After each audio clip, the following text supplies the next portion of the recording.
ஸ்ரீ குருப்யோன் நமஹ. அறிவோம். சுந்தர கணபதி துணை, சுக பிரம்ம மகரிஷி துணை. ஆன்மீக செல்வர்களே, கிரிக்கெட் நேயர்களே, IPL 2025 இந்தியாவில் சிறப்பான முறையில் நடைபெற்று வருகின்றது. 15 போட்டிகள் நிறைவு பெற்றுள்ளன. 16வது போட்டியாக இன்றைய தினம் மும்பை இந்தியன்ஸ் மற்றும் லக்னோ சூப்பர் ஜெயின்ஸ் அணிகள் மோத இருக்கின்றார்கள். இந்த போட்டியில் இரவு 7:30 மணி அளவில் லக்னோவில் இக்னா ஸ்டேடியத்தில் நடைபெற இருக்கின்றது. யார் வெற்றி பெறுவார்கள் என்பதில் மிகப்பெரிய ஒரு தாக்கத்தை அளிக்கக்கூடிய ஒரு நாளாக இந்த நாள் இருக்கும். நாம் கூறியதில் கடைசி 2 ஆட்டங்கள் தவறான முடிவுகளையும் தவறான பிளேயர்களையும் சுட்டிக்காட்டின. இருந்தாலும் 5 பிளேயர்கள் ட்ரீம் லெவலில் இடம்பெற்றிருந்தார்கள். குறிப்பாக நேற்று ஒரு ஹிண்ட் சொல்லியிருந்தோம், இன்றைக்கி ஆடாத பிளேயர்லாம் ஆடுவாங்க அப்படின்னு சொல்லியிருந்தோம். பேரை சொல்லியிருந்தோம், வெங்கடேஷ் ஐயர்லாம் விளையாடுவார் அப்படின்னு சொல்லிட்டு.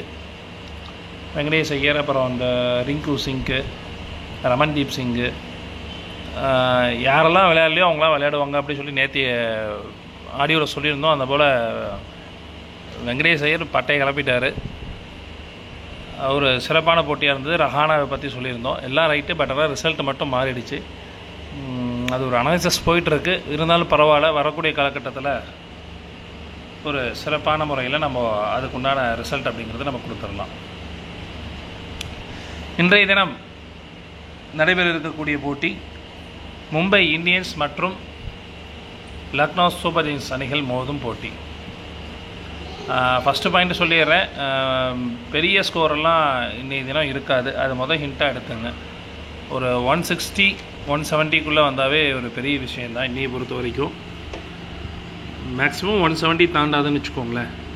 இன்றைய தினம் அடுத்த ஹிண்ட் அப்படின்னு எடுத்துக்கிட்டிங்கன்னா, ஒரு விக்கெட் கீப்பர், ஒரு பவுலர் கேப்டன் வைஸ் கேப்டனாகவும், ஒரு ஆல்ரவுண்டர் அல்லது ஒரு பவுலர் கேப்டன் வைஸ் கேப்டனாகவும் வரக்கூடிய அமைப்பு அப்படிங்கிறது உண்டு. இன்றைய தினம் 3வது ஹிண்ட் அப்படின்னு எடுத்துக்கிட்டிங்கன்னா, இது வரைக்கும் எந்த மேட்ச்லையும் விளையாடாத, அதாவது பேசிக்லேருந்து, அதாவது ஸ்டார்ட் பண்ணதுலேருந்து இது வரைக்கும் அவங்க விளையாண்ட போட்டிலாம் அவங்க விளையாண்டுருக்க மாட்டாங்க. ஆனால் இன்றைக்கி அவங்க விளையாடுவாங்க, பர்ஃபார்ம் பண்ணுவாங்க. அட்லீஸ்ட் ஒரு 30 ரன்ஸாவது அடிப்பாங்க. அந்த மாதிரி ஒரு அமைப்பு அப்படிங்கிறது இன்றைய தினம் இருக்கின்றது. இன்றைய தினம் மும்பை அணி முதலாவது பேட்டிங் செய்தார்கள் என்றால் சிறப்பாக விளையாடக்கூடிய நபர்கள் Rohit Sharma, Ryan Rickelton, Will Jacks மற்றும் ஹர்திக் பாண்டியா போன்றோர் ஒரு சிறப்பான பேட்டிங்காக இருக்கும். இதில் கேப்டன் மற்றும் வைஸ் கேப்டனாக ஹர்திக் பாண்டியா அல்லது வில் ஜாக்கை தேர்ந்தெடுத்துக் கொள்ளலாம்.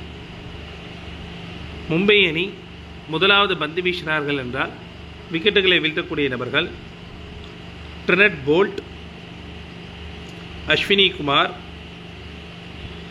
மற்றும் ஹர்திக் பாண்டியா போன்றோர் விக்கெட்டுகளை வீழ்த்துவார்கள். அடுத்தபடியாக மும்பை அணி 2வது பேட்டிங் செய்தார்கள் என்றால் சிறப்பாக விளையாடக்கூடிய நபர்கள் ரோஹித் சர்மா, வில் ஜாக், சூரியகுமார் யாதவ், திலக் வர்மா போன்றோர் ஒரு சிறப்பான பேட்டிங்காக இருக்கும். இதில் கேப்டன் மற்றும் வைஸ் கேப்டனாக திலக் வர்மா அல்லது சூரியகுமார் யாதவை கூட ட்ரை செய்து கொள்ளலாம். ஆல்ரவுண்டராக ஹர்திக் பாண்டியா. மும்பை அணி 2வது பந்து வீசினார் விக்கெட்டுகளை வீழ்த்தக்கூடிய நபர்கள் ஹர்திக் பாண்டியா, மிச்சல் சாட்னர், அஸ்வினி குமார் போன்றோர் விக்கெட்டுகளை வீழ்த்துவார்கள். ஹர்திக் பாண்டியா ஆல்ரவுண்டராக வச்சிங்க. தீபக் சக்காரை கூட ஆட் பண்ணிக்கலாம். அவர் விக்கெட் எடுக்கக்கூடிய அமைப்பு அப்படிங்கிறது உண்டு. 2வது பவுல் பண்ணும்போது தீபக் சக்கார், சாட்னர், அஸ்வினி குமார் போன்றோர் விக்கெட்டுகளை வீழ்த்துவார்கள். அடுத்தபடியாக லக்னோ சூப்பர் ஜெயின்ஸ் அணி முதலாவது பேட்டிங் செய்தார்கள் என்றால் சிறப்பாக விளையாடக்கூடிய நபர்கள் ஃபஸ்ட்டு 2 விக்கெட்டுமே கொஞ்சம் சீக்கிரம் போகிற மாதிரி தான் இருக்குது. மார்ஸ் ஆகட்டும், மார்க்ரம் ஆகட்டும், 2 பேருமே மேக்ஸிமம் ஒரு 20 ரன் 22 ரன் அடிக்கக்கூடிய அமைப்பு அப்படிங்கிறது உண்டு. ஸோ அவங்க 2 பேர்த்தையும் ஸ்கிப் பண்ணுறதுங்கிறது என்னோட ஒரு ஐடியா. அப்புறம் உங்களுக்கு கிரிக்கெட் நாலேஜ் எப்படி இருக்கோ அதுபடி நீங்கள் எடுத்துக்கலாம். நிக்கலஸ் பூரன், ரிஷப் பண்ட், குறிப்பாக இன்றைய தினம் ரிஷப் பண்ட் எடுத்துங்க. அவர் நல்லா விளையாடக்கூடிய அமைப்பு அப்படிங்கிறது இன்றைய தினம் உள்ளது.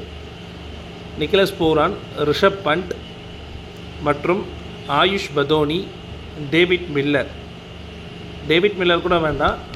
நிக்கலஸ் பூரன், பண்ட், பதோனி போன்றோர் ஒரு சிறப்பான பேட்டிங்காக இருக்கும். இதில் வந்து சபாஸ் அகமத் வந்து இம்பேக்ட் பிளேயராக உள்ளே வந்தாருன்னா அவர் விளையாடுறதுக்கு அமைப்புகள் நிறையா இருக்குது. அப்போ 4 பேர் நிக்கிலேஷ் பூரன், ரிஷப் பண்ட், ஆயுஷ் பதோனி மற்றும் சபாஸ் அகமத் போன்றோர் ஒரு சிறப்பான ஆட்டத்தை வெளிப்படுத்துவார்கள். இதில் நீங்கள் கேப்டனாக எடுக்கணும்னா பூரான் அல்லது பண்ட்டை கூட நீங்கள் கேப்டனாக எடுத்துக்கலாம். அடுத்து லக்னோ சூப்பர் ஜெயின்ஸ் அணி முதலாவது பந்து வீச்சாளர் என்றார். விக்கெட்டுகளை வீழ்த்தக்கூடிய நபர்கள் ஆவேஷ்கான். இந்த மேட்ச்சில் ஆவேஷ்கான் வந்து நல்லா பர்ஃபார்ம் பண்ணுவார். அதனால் ஆவேஷ்கானை கண்டிப்பாக மிஸ் பண்ணிட வேண்டாம். ஆவேஷ்கான், மணிமாறன் சித்தார்த், திக்விஜய் சிங் ஒரு விக்கெட் வீழ்த்தக்கூடிய அமைப்பு அப்படிங்கிறது உண்டு. அடுத்தபடியாக லக்னோ சூப்பர் ஜெயின்ஸ் அணி இரண்டாவது பேட்டிங் செய்தார்கள் என்றால் சிறப்பாக விளையாடக்கூடிய நபர்கள் Aiden Markram, Pooran, Pant, David Miller போன்றோர் சிறப்பான பேட்டிங்காக இருக்கும். இதில் மில்லர் அல்லது பண்டை கேப்டன் வைஸ் கேப்டனாக தேர்ந்தெடுத்துக் கொள்ளலாம். லக்னோ சூப்பர் ஜெயின்ஸ் அணி இரண்டாவது பந்து வீச்சாளர் என்றால் விக்கெட்டுகளை வீழ்த்தக்கூடிய நபர்கள் ரவி பிஸ்னாய், ஆவேஷ் கான், மணிமாறன் சித்தார்த் போன்றோர் விக்கெட்டுகளை வீழ்த்துவார்கள். நேயர்களே, இந்த போட்டியை பொறுத்த வரைக்கும் ஒரு மதில்மேல் பூனையாக தான் இந்த போட்டி இருக்கும். வெற்றி என்பது இரு அணிக்கும் மாறி மாறி செல்லக்கூடியதாக இருக்கும். ஒரு போராட்டத்துக்கு பிறகுதான் வெற்றி என்பது கிடைக்கும். இன்றைய தினம் மும்பை அணி வெற்றி பெறுவார்கள். நன்றி, வணக்கம்.